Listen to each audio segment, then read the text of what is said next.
Buonasera a tutti, oggi è lunedì 27 gennaio e con oggi sono 250 giorni che trascorro su questa gru, la gru Ursus, la gru galleggiante ormeggiata nel porto di Trieste. Come sapete io in questo momento ve l'ho mostrato un sacco di volte e mi trovo all'interno di un riparo di fortuna che sono riuscito a creare con questi teli di plastica. E oggi per fortuna non fa tanto freddo, piove, ma la temperatura è accettabile e soprattutto non c'è vento. E, come sapete l'altro ieri ho avuto un incidente su questa gru e ho sbattuto in maniera abbastanza pesante la testa contro un traliccio di ferro. Purtroppo in questi giorni piove e bisognerebbe fare sempre molta attenzione su questa gru, a prescindere, soprattutto quando c'è la pioggia. E purtroppo c'è anche questo fattore dell'eccesso di sicurezza che non va bene.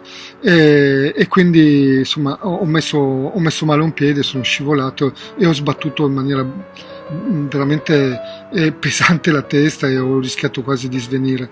Ed è andata bene perché veramente avrei potuto precipitare e devo dire che è mancato veramente un soffio. Comunque insomma è andata bene. Questo vuol dire che insomma stavo allentando un po' l'attenzione e così in questo modo è stato una specie di avvertimento di tenere l'attenzione sempre molto alta, anche perché qui su non si scherza.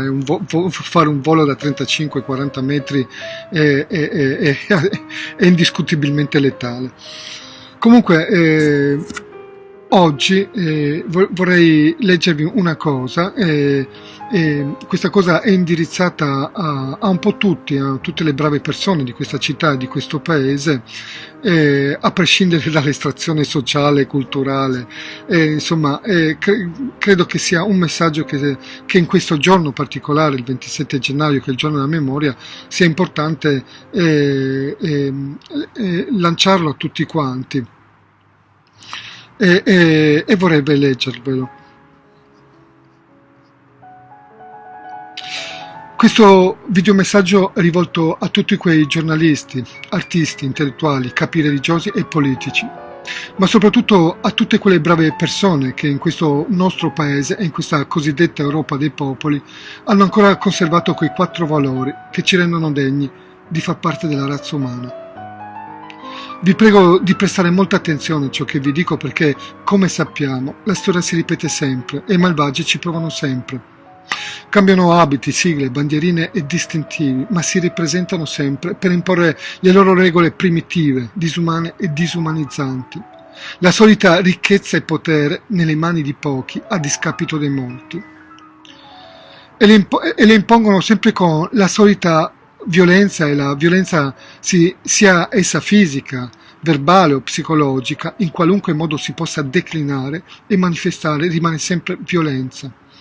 È per questo che vi dico che oggi, come 80 anni fa, davanti a tutto questo, a tutto quello che sta succedendo, nessuno si può sentire assolto e nessuno si può sentire innocente. Spero davvero che comprendiate la gravità di ciò che vi sto per dire e vi muoviate tutti di conseguenza senza perdere ulteriore preziosissimo tempo, perché ciò che sta accadendo in questa città è andato ben oltre la mia vicenda personale. Oggi, come 80 anni fa, stanno provando a spostare l'asticella dei valori. Come sempre, piano piano, tutto diventa normale, anche le peggiori nefandezze. La gru Ursus non è solo la lotta pacifica di un semplice cittadino contro la cosiddetta burocrazia e neppure contro la solita inerzia, incompetenza e furberie all'italietta a cui siamo tristemente abituati. E già questo sarebbe sufficiente a giustificare il mio gesto estremo, ma qui sta succedendo qualcosa di molto peggio.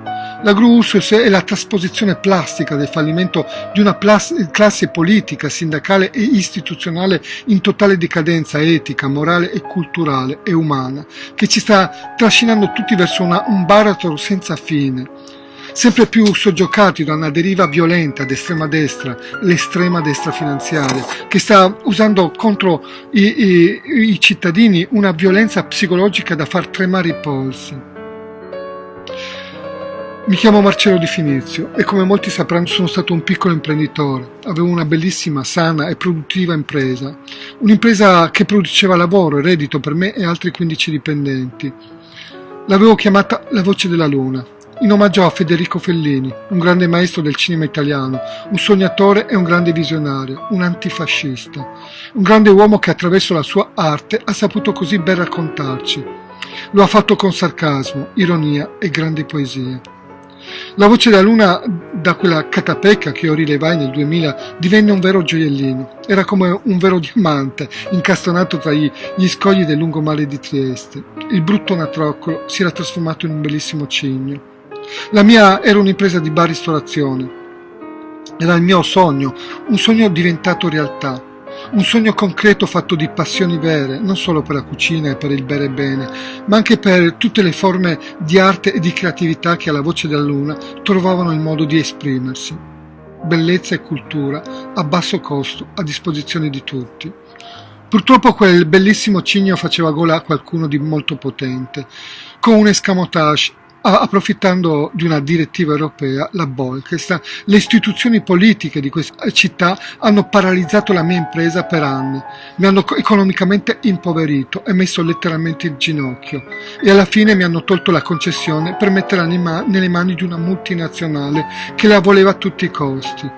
Oltre a togliermi la mia impresa, l'unica fonte di vita e di reddito, hanno falciato via una vita di lavoro, la mia unica casa, e si sono importati via anche i miei sogni.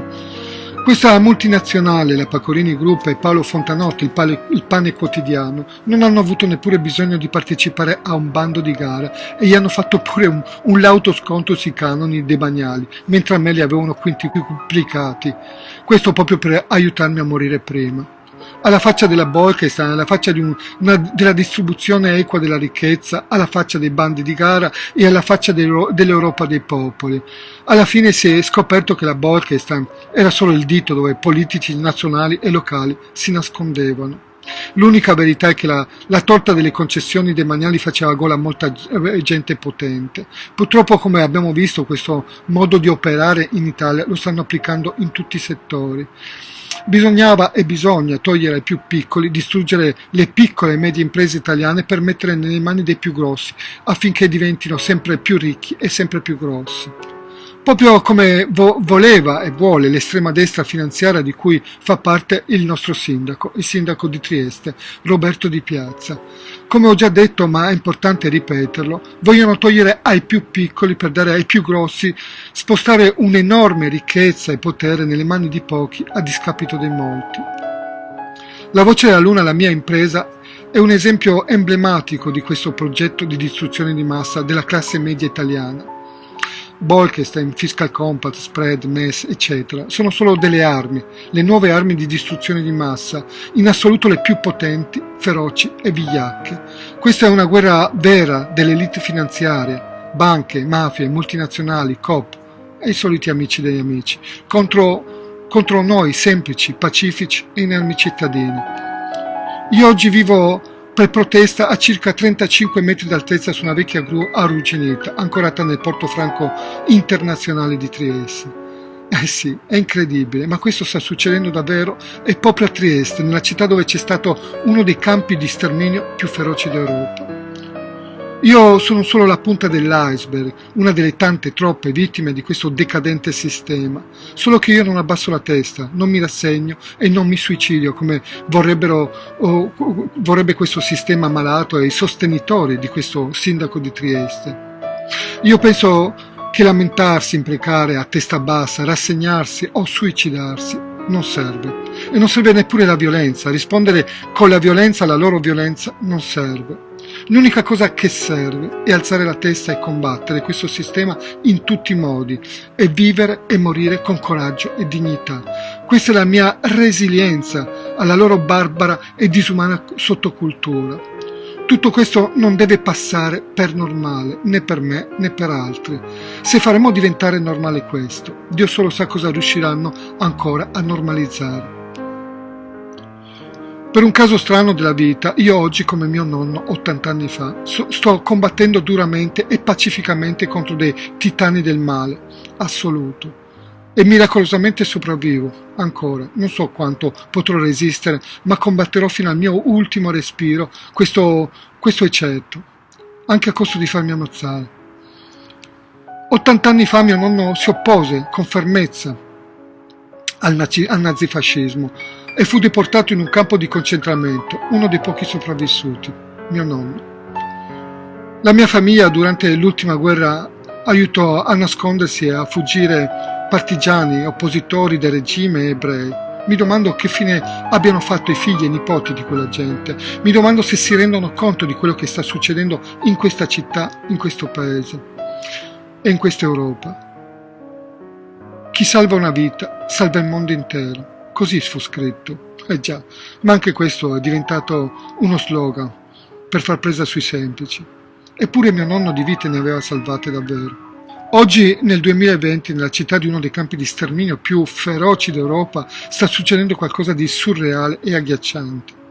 Se c'è qualcuno lì fuori a cui è rimasto un po' di coscienza, chiedo solo di venire a Trieste per vedere e raccontare questa storia al mondo affinché gli orrori del passato non ritornino, con una nuova forma, ma con la stessa violenza.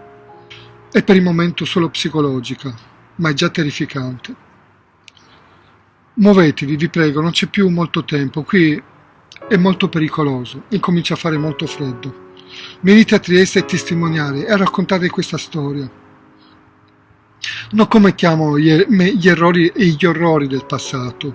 Tutto era cominciato così, piano piano. Qui a Trieste c'è un sindaco, Roberto Di Piazza, un uomo volgare, violento, ignorante. È ignorante a dir poco. Un uomo privo di qualsiasi scrupolo, etica e morale, anche la più elementare. Un uomo che non si fa nessun scrupolo a salutare i suoi concittadini con il saluto romano nella città della risiera di San Saba. Incredibile. Non ha nessun riguardo e rispetto neppure dei bambini. Lo si vede persino sfoderare con veemenza dei diti medi davanti a delle bambine, dimenticando di essere un uomo adulto, un esempio e soprattutto dimenticando il ruolo che occupa in questa società. Qualsiasi uomo adulto, ma in special modo un sindaco, non può e non deve permettersi un comportamento così inqualificabile, soprattutto davanti a dei bambini. Un adulto, soprattutto un sindaco, non dovrebbe mai dimenticare di applicare una regola importantissima, quella del buon padre di famiglia, prevista anche dal nostro codice civile, che appunto è civile. Anche se oggi è il giorno della memoria, so bene che gli italiani hanno poca memoria e anche le celebrazioni si sono trasformate in una misera farsa. Ma ricordiamoci cosa è successo prima dell'evento del nazifascismo. Gli intellettuali, gli artisti, i ben pensanti nicchiavano, sottovalutavano, minimizzavano, dicevano che Mussolini e Hitler erano troppo ignoranti e stupidi per arrivare da qualche parte, eppure hanno fatto in Italia e in Europa tutto quello che sappiamo. Oggi sta succedendo la stessa cosa col neoliberismo. Una volta si chiamava nazifascismo, oggi si chiama neoliberismo. Questo è il nuovo nome dell'estrema destra finanziaria. Eccoli qua di nuovo. Ricchezza e potere nelle mani di pochi, a discapito dei molti. Come possiamo vedere, i malvagi cambiano nomi, ma il concetto è sempre lo stesso. Ma per fare questo hanno bisogno di far regredire la gente, non solo economicamente, ma soprattutto moralmente, eticamente, culturalmente e umanamente. Lo stanno facendo proprio come 80 anni fa. Spostano tutti i giorni l'asticella dei valori e la Gru Ursus ne è un esempio eclatante. Se un uomo, un sindaco, arriva ad avere un comportamento così incivile, va da sé che tutto il resto può scendere solo di conseguenza. E questo sindaco è sceso e ha fatto scendere un'intera città a dei livelli di miseria e squallore umano senza precedenti. Cosa può avere nel cervello un uomo che non si rende neppure conto dell'età che ha e del ruolo che ricopre nella società? Ma cosa nel cervello un uomo che si comporta come un fanatico di estrema destra o del peggiore degli ultras? Che esempi può dare alle generazioni future? Altro che buon padre di famiglia. Questa gente fa paura. In un paese normale un sindaco come questo sarebbe stato cacciato fuori dal comune con infame e disonore in meno di 2 minuti. Invece questo rimane lì senza che nessuno gli faccia neppure opposizione. Com'è possibile questo? Dove sono le opposizioni? Dove sono gli intellettuali, gli artisti, i giornalisti veri, i ben pensanti, le brave persone? Dove sono gli antifascisti? Dove sono i nipoti di quegli ebrei, di quei partigiani che mio nonno ha difeso? Non potete rimanere a guardare come 80 anni fa. Vi prego, muovetevi, non c'è più tempo. Oggi in Italia gente come questa spopola e governa questo paese. Gente come questo sindaco. Quest'uomo ha in mano una città dove vuole imporre questa sua sottocultura primitiva e aberrante. Ma è davvero questo quello che vogliamo e ci meritiamo? È davvero questa la cultura, i valori, il mondo che vogliamo consegnare ai nostri figli e alle generazioni future? Dobbiamo tutti assomigliare a questo sindaco? Capite che non c'è da stupirsi se poi questo sindaco insieme al suo direttore generale, il dottor Tenarove, e la sua giunta si divertono a tenere da 8 mesi su una vecchia gru arrugginita un essere umano, una persona pacifica come me. Attraverso i loro sostenitori o dottori mi offendono, mi calunniano, mi minacciano e mi istigano tutti i giorni a togliermi la vita. Io sono solo un cittadino pacifico che è nato e vissuto in questo paese e ha sempre vissuto onestamente del suo lavoro e creato posti di lavoro. Sono solo un uomo che sta difendendo dei diritti inviolabili e fondamentali che valgono per tutti, la certezza del diritto e che le regole non si cambiano in corsa. Incredibile. Hanno fatto le peggiori schifezze e si divertono a scommettere sulla mia capacità di resistenza e di sopravvivenza. Questo sindaco, con il suo direttore generale e la sua giunta, invece di trovare soluzioni vere e serie per risolvere il problema che loro stessi hanno creato, continuano a giocare e proporre soluzioni farlocche come quella del famoso terreno sul quale il sindaco mi fece fare pure un progetto per una nuova impresa, proprio per riparare al danno che mi avevano fatto. Peccato che quel terreno non era neppure di proprietà del comune di Trieste. Oltre il danno anche la beffa. E stanno continuando su questa linea, giocano e si divertono con la vita della gente. Questo sindaco insieme al suo direttore già nel 2010 avevano gli strumenti giuridici per superare la Bolkestein e risolvere il problema, come hanno fatto molti altri sindaci di altre città d'Italia.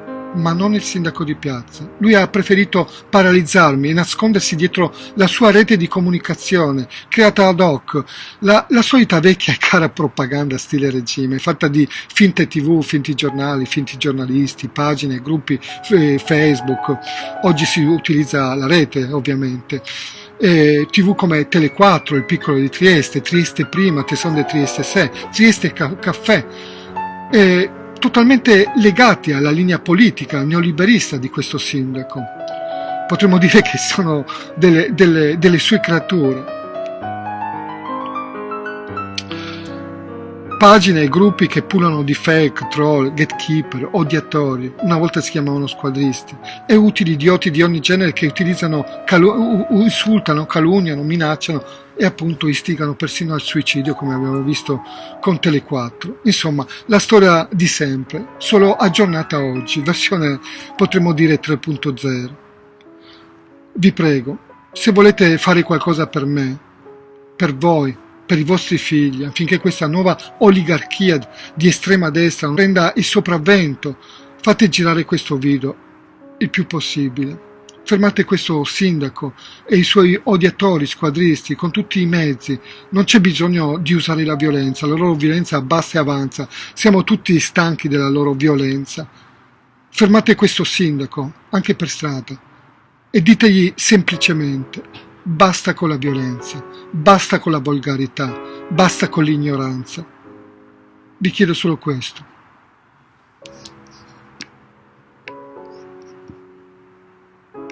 C'è un mondo là fuori e anche se decidete di non volerlo incontrare, comunque vi colpirà dritto in faccia. Credetemi. Dunque, è meglio cominciare a pensare al mondo ora, a cosa vuol dire per voi. Che significa il mondo per ognuno di voi?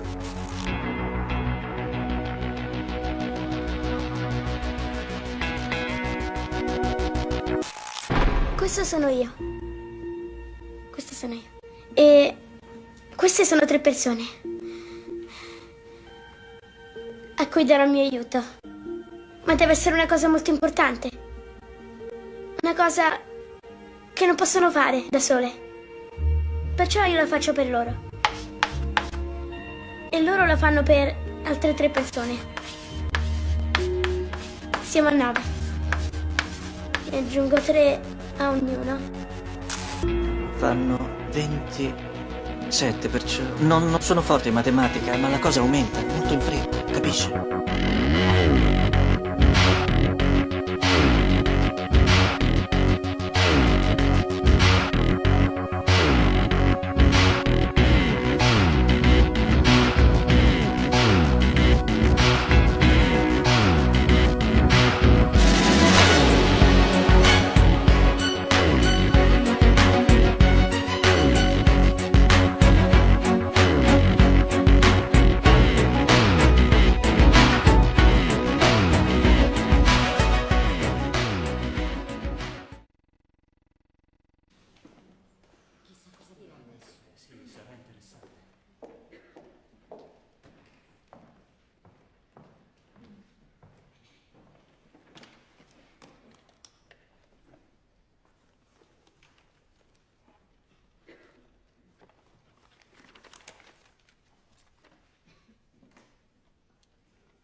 Perdonatemi, ma almeno per oggi dovete consentirmi di fumare fin dall'inizio.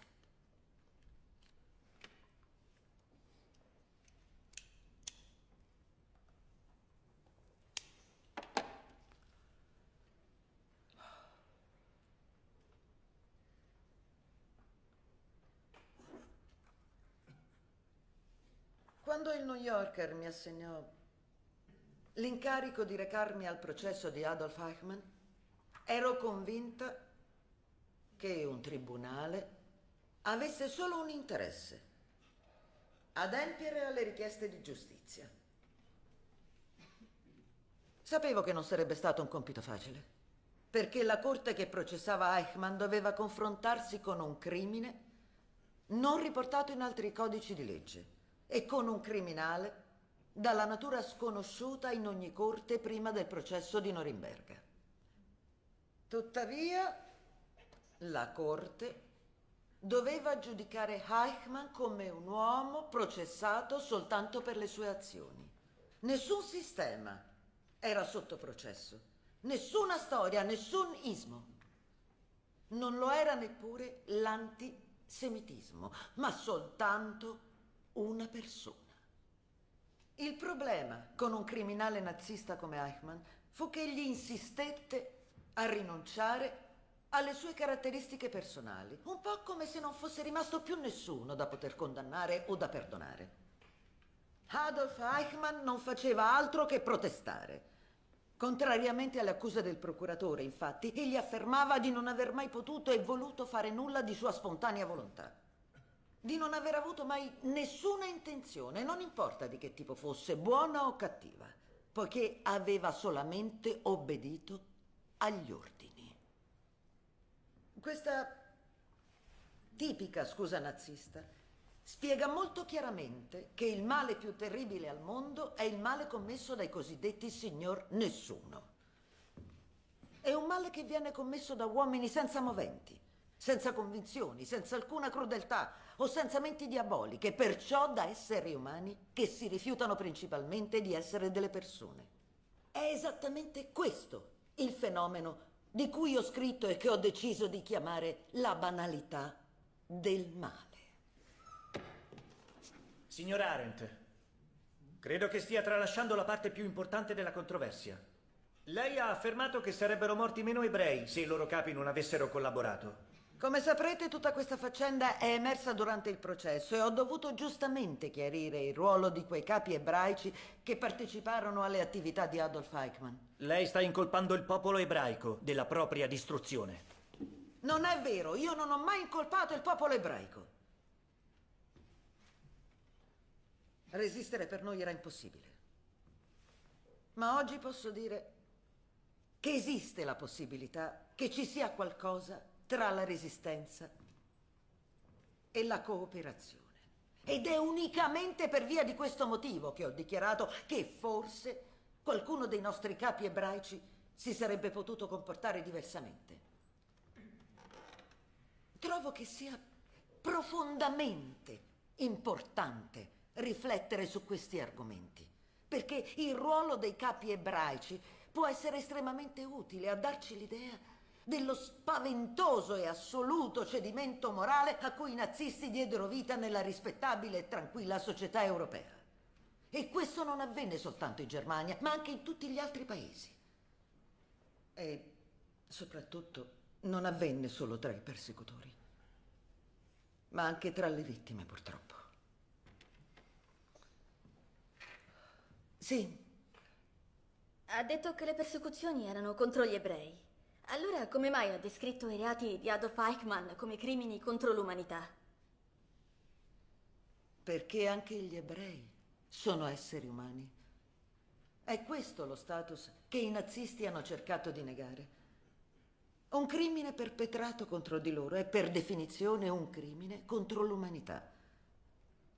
Anche io, come certamente saprete, sono ebrea. E sono stata accusata di essere un'ebrea che odia se stessa o che desidera difendere i nazisti e disprezza fortemente il suo stesso popolo. Questo non può essere un argomento, secondo me. Questa è un'accusa falsa e infamante. Io non ho mai scritto in difesa di Eichmann. Ho solo cercato di conciliare la scioccante mediocrità dell'essere umano con le sue azioni sconcertanti. Cercare di comprendere un concetto non è la stessa cosa che perdonare. Io credo che sia una mia responsabilità cercare di capire, ed è la precisa responsabilità di chiunque abbia il coraggio di voler scrivere su questo argomento. Fin dai tempi di Socrate e Platone siamo soliti considerare il pensiero come quella conversazione, quel silenzioso dialogo che c'è tra me e me stesso. Rifiutando totalmente di essere una persona, Eichmann ha scelto di rinunciare completamente a quella che consideriamo l'unica e più peculiare qualità umana, quella di essere capaci di pensare. Di conseguenza non è più stato in grado di poter dare alcun giudizio morale. Questa sua incapacità di pensare ha dato la possibilità a molti dei cosiddetti esseri umani ordinari di commettere azioni riprovevoli su vasta scala mondiale, molte azioni che nessuno aveva visto prima.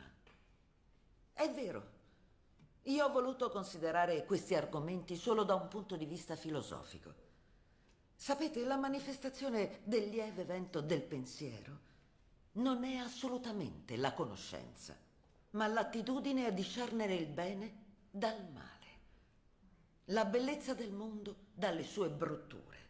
E quindi voglio sperare che pensare possa donare alle persone la forza di saper prevenire terribili catastrofi in questi rari momenti in cui sopraggiunge la resa dei conti. Grazie.